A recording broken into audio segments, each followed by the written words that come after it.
now for Utah's most accurate forecast with Alana Brophy. Weather rates certified 11 years in a row. Happy Friday. We made it to Friday and things have quieted down after a rather unsettled week with showers moving through. Live look from West Valley City. We do have a little bit of high, thin, cirrus cloud cover out there, but temperatures sitting in the upper 50s. We're very close to average for today. Today's April 1st. And that's a big day here in Utah because we measure the snowpack for the season and look at where we come in when it comes to our watersheds. Warmer tomorrow. We've got a warming trend underway, but then some changes. And I'm going to break those down so you know how they impact you, your weekend, and as we head into next week. Live look at Alta. Pretty shot where you do see snow up there, and we love that. We need the snow.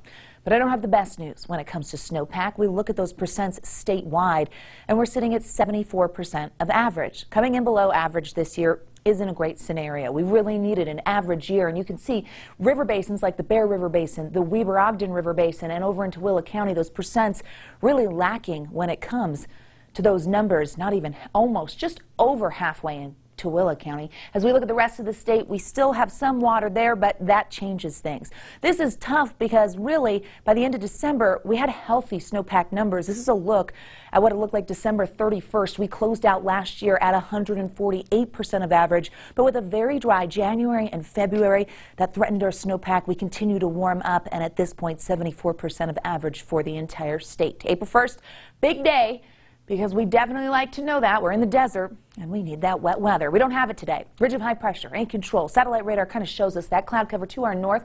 There are those clouds coming through in the northern half of the state. Other than that, really quiet, dry conditions, subsidence, sinking air that allows for clear skies with that sunshine and dry conditions to stick around. 57 in Salt Lake. Usually this time of year, we're 59. We're going to see those 50s for the next several hours.